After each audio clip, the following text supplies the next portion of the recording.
ए मार पछे पछे रे मार ए मार रे पछे पछे मार रे ए मार रे ए कर मार बुल मार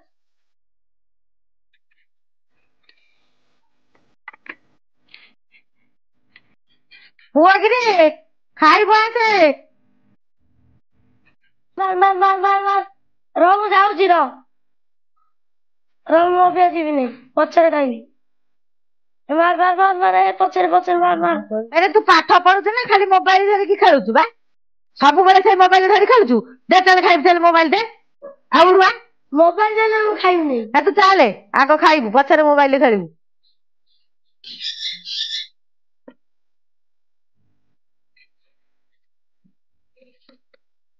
ହାତ ଧୋଇଦେ ନେ ଖା ଯା मैं तो मत खुआई दे ତୁ ଦେ ମତେ ମୋବାଇଲ ଦେ ତୁ ଖା ନେ ना तू खुआई दे मोबाइल दे ତୁ ନେ ଖା ନେ ଦେଖା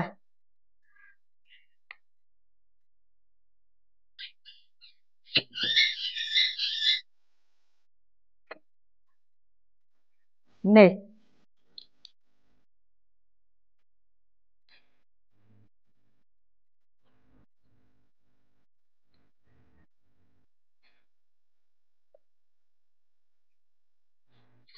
ନେ ଖା ନେ ନେ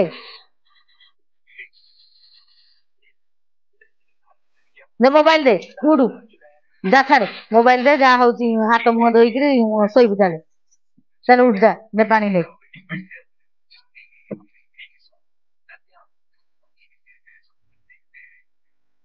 ये मार ए बुल मार दे मार ए मार बुल ए बुल मार ଏଇ ପୁଅ ପୁଅ ରେ ଏ ପୁଅ ପିଲୁ କଣ ହଉଛି ତାର ଏମିତି କାହିଁକି ହଉଛି କଣ ହେଲା ତାର ପିଲୁ ପୁଅ ଏ ପୁଅ ଉଠିଲୁ ଦେଖେ ଫୋନ ଦେଖେ ତା ବାପାକୁ ଫୋନ କରେ କଣ ହେଲା ये मार ए बुल ये मार ହ୍ୟାଲୋ ये ହ୍ୟାଲୋ मार ए बुल ଏ ଦେଖିଲେ ପୁଅ କାହିଁ କଣ ହଉଛି ଏମିତି ଶୋଇକିରି ଦେଖିବା ଆଇଲେ ଶୀଘ୍ର ଆସିଲେ ଟିକେ ये मार ହଉ ହଉ मार ପୁଅ ଏ ପୁଅ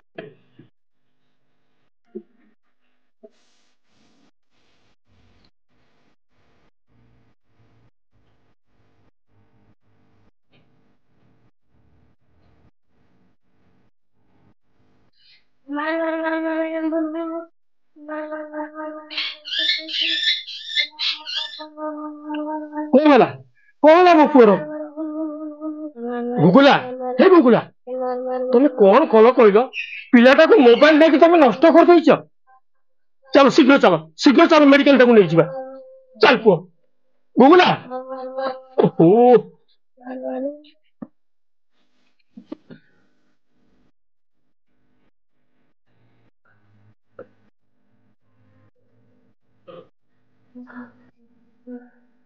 ମିଠୁ ତମେ ଗୋଟେ କଥା କର ମୁଁ ଗାଡି ଚଲେଇବି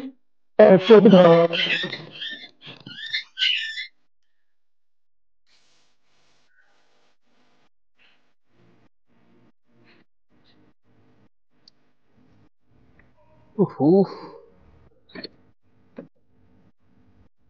ଆସିବା ଆସ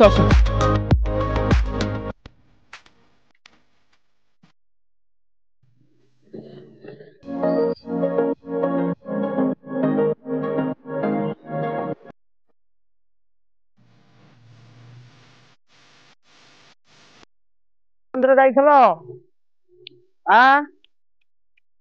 ଭାଇ ନମସ୍କାର ନମସ୍କାର ଆରେ କୁଆଡେ ଯାଉଛ କଣ କରିବି ଦେଖୁଛ ପିଲାଟା ମୋବାଇଲ ଦେଖିକି ଏମିତି ଖେଳ ଖେଳିକି ମାନେ ଦେଖୁଛ କଣ ସେ ବିଳିବିଳି ହଉଛି କଣ ହଉଛି ତାକୁ ଟିକେ ବଡ ମେଡିକାଲ ନେଇଯାଉଛି ବଡ ମେଡିକାଲ କାହିଁ ନବ ଆରେ ଡକ୍ଟର ପ୍ରଭାତ ମଲ୍ଲିକ ଆସୁଛନ୍ତି ଶିଶୁ ରୋଗ ବିଶେଷଜ୍ଞ ସବୁଠାରୁ ବେଷ୍ଟ ଡକ୍ଟର ପଞ୍ଚାୟତକୁ ଆସୁଛନ୍ତି ଏଇଠିକି ନେଇଯାଅ ଏତେ ବାଟ କାହିଁ ଯିବ ଆଚ୍ଛା ଏଇଠିକି ନେଇଯାଅ ଏଇଠି ତାକୁ ଦେଖେଇ ଦବ ଆରେ ଏ ପିଲାଟା ଏମିତି କଣ ହଉଛି କଣ କହିବ କହିଲେ ମୁଁ ମୋବାଇଲ ଆଣିଛି ଫୋନ ଫାନ କୁଆଡେ ବନ୍ଧୁବାନ୍ଧବ ଆଡେ ସାଡେ ଫୋନ କରିବାକୁ ନା ଏ ମୋବାଇଲ ଦେଇକି ଏମିତି ପିଲାଙ୍କୁ ନଷ୍ଟ କରି ଯାଅ ଏଇଠି ଦେଖେଇ ଦିଅ ସବୁ ମା ଦୋଷ ଯାଅ ଏବେ ଦେଖେଇ ଦିଅ ଏଇ ଡକ୍ଟର ପ୍ରଭାତ ମଲ୍ଲିକ ଶିଶୁ ରୋଗ ବିଶେଷଜ୍ଞ ଏଇ ପଞ୍ଚାୟତ ଅଫିସ କି ଆସୁଛନ୍ତି ଯାଅ ନେଇଯାଅ କଟକ ଯିବା ଦରକାର ନାହିଁ ହଉ ଠିକ ଅଛି ସାର୍ ନମସ୍କାର ନମସ୍କାର ଆସ ବସ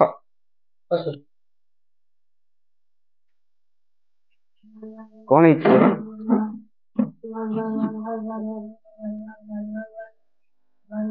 ସାର୍ ଏଇ ମୋବାଇଲ ପିଲା ଖେଳିକି ଯୋଉ କବ୍ଜି ଫବ୍ଜି ଖେଳନ୍ତିନି ସେ ଖେଳିକି ଏମିତି ଖାଲି ବାଉଳି ହଉଛି ଆଉ।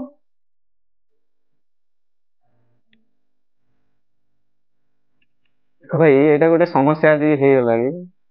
ଆଉ ଆଜିକାଲି ଏସବୁ ପିଲାମାନଙ୍କୁ ଦେଖିକି ବି ଦୁଃଖ ଲାଗୁଛି। ବିଶେଷ କରି ଆମ ଯୋଉ ବଡ ଲୋକମାନେ ହୁଅନ୍ତୁ, ବଡ ଲୋକଙ୍କର ପିଲାମାନେ ହୁଅନ୍ତୁ, କି ବିଶେଷ କରି ମା ମାନେ ଛୋଟ ଛୁଆଙ୍କୁ ଖାଇବା ପାଇଁ ହେଲେ ବି ମୋବାଇଲ ଧରେଇ ଦଉଛନ୍ତି। ଏଇ ଯୋଉ ଆଖରେ ଛୁଆଙ୍କର ଦେଖନ୍ତୁ ଆଜି ତମ ପିଲାର ଗୋଟେ ସେମିତି ବହୁତ କେସ୍ ଆସିଲାଣି ଏମିତି ଆମ ପାଖକୁ। ତ ଆମେ ତ କିଛି ସଲ୍ୟୁସନ ହେଇ ତା ପାଇଁ ଆମେ କିଛି ବଟିକା ଦେଇଦବୁ, ତା ପାଇଁ କିଛି ଦିନ କଣ୍ଟ୍ରୋଲ କରିବେ, ତାପରେ ଦେଖିକି କଣ ହଉଛି। କିନ୍ତୁ ଏଇଟା ଗୋଟେ ଆମ ସମାଜ ପାଇଁ ଗୋଟେ ଉଦାହରଣ ଆମ ପାଇଁ ରହିବ। ଛୋଟ ଛୁଆଙ୍କୁ ଆମେ ମୋବାଇଲ ଦେଖେଇକି ଯୋଉ ଛୋଟ ଛୁଆ ମାନଙ୍କର 2 ବର୍ଷ 3 ବର୍ଷର ଛୁଆ ସେମାନେ ଖାଉନାହାନ୍ତି, ନ ଖାଇବାର ଆମେ କଣ କରନ୍ତି କାର୍ଟୁନ ଛୁଆଙ୍କୁ ଦେଖେଇକି ଛୋଟ ବେଳୁ ଅଭ୍ୟାସ କଲେ ମୋବାଇଲ ଦେଖିବାର। ସେ ମୋବାଇଲ ଅଭ୍ୟାସ କରିବା ଦ୍ୱାରା ପିଲା ବଡ ହେଲା ପରେ ମୋବାଇଲ ଦେଖିବେ। ଛୋଟ ଜିନିଷ ବଡ ଆଜିକାଲି ବଡ ପିଲା ହେଇଗଲାଣି, ବଡ ହେଲା ପରେ ସେ କଣ କରୁଛି ବଡ ଜିନିଷ ଏଇ ଯୋଉ ପବଜି ଏଇ ସବୁ ଗେମ୍ ଖେଳିକି ତାପରେ ତା ମାଇଣ୍ଡ ଡାଇଭର୍ଟ ହେଇଯାଇଛି। ଆପଣ ଯାହା ବି କଲେ ସେ ବ୍ୟବସ୍ଥା କିଛି କରାହେଇଛି। ତାର ପାଇଁ ଗୋଟେ ବାଟ ହଉଛି ଏଇଟା କିଛି ଦିନ ଶୁଆଇବ, ଶୁଆଇକି ଯଦି କିଛି ଦିନ ମୋବାଇଲ ଟିକେ ଆଭଏଡ କରିବେନି, ସମ୍ପୂର୍ଣ୍ଣ ଆଭଏଡ କରିବାକୁ ପଡିବ। ମୋବାଇଲ ଯେତିକି ଦରକାର ସେତିକି ଦେବେ। ସବୁବେଳେ ଛୁଆଙ୍କୁ ମୋବାଇଲ ଦେଇଦେଲେ କଣ ହବ? ତାପରେ ଆମ ବଡ ଲୋକମାନେ କିଛି ବ୍ୟବସ୍ଥା ଅଛି କଣ ନା ନିଜର ଖୁସି ପାଇଁକି ଛୁଆଙ୍କୁ ବି ମୋବାଇଲ ଗୋଟେ ଧରେଇ ଦେଲେଣି, ଯୋଉଟା କି ପିଲାଙ୍କ ଉପରେ ବହୁତ ପ୍ରଭାବ ପକଉଛି। ବିଶେଷ କରି ଆଜିକାଲି ସ୍କୁଲ ପିଲାମାନେ ବି ମୋବାଇଲ ନେଇ ସ୍କୁଲକୁ ଯାଉଛନ୍ତି, ସେଇଟା ବି ଗୋଟେ ଚିନ୍ତାର କାରଣ ପାଇଁ ହେଇଗଲାଣି। ସ୍କୁଲ ପିଲାମାନେ ପାଠ ବି ପଢୁନାହାନ୍ତି ମୋବାଇଲ ପରେ, ୟୁଟ୍ୟୁବରେ ପାଠ ପଢା ହଉଛି ଠିକ ଅଛି, କିନ୍ତୁ ତଥାପି ସେଇଟା ମୋବାଇଲ ଦେଲେ ବି ଗାଇଡ କରିବାକୁ ପଡିବ ଆମକୁ ମୋବାଇଲରେ ପିଲା ପଢୁଛନ୍ତି କି ନାହିଁ, ସେଇଟା ଗୋଟେ ସମସ୍ୟା ହଉଛି। ସେଥିପାଇଁ ଠିକ ଅଛି, ଚେଷ୍ଟା କରନ୍ତୁ, ଦେଖାଯାଉ କଣ ହଉଛି। ଠିକ ଅଛି, ମୁଁ ତା ପାଇଁ 10 ଦିନ ପାଇଁ ମେଡିସିନ ଲେଖିଦଉଛି। 10 ଦିନ ପରେ ଦେଖନ୍ତୁ କଣ ହଉଛି, ଲାଗୁଛି କିଛି ଦିନ ପରେ ଭଲ ହେଇଯିବ, ଲେଖିଦଉଛି ତଥାପି।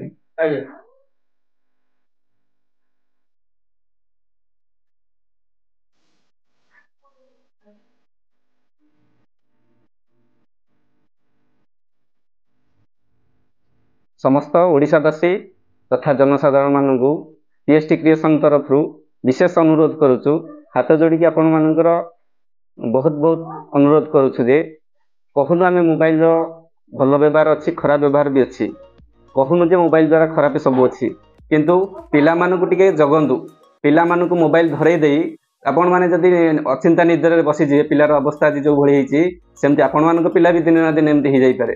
ତେଣୁକରି ସମସ୍ତଙ୍କୁ ଅନୁରୋଧ କରୁଛୁ, ଓଡ଼ିଶାବାସୀ ମାନଙ୍କୁ, ତ ପିଲାମାନଙ୍କୁ ମୋବାଇଲ ଠାରୁ ଦୂରେଇ ରଖନ୍ତୁ। ଯଦି ଦଉଛନ୍ତି ତାକୁ ଜଗି ରଖି ଦିଅନ୍ତୁ। ଜୟ ଜଗନ୍ନାଥ।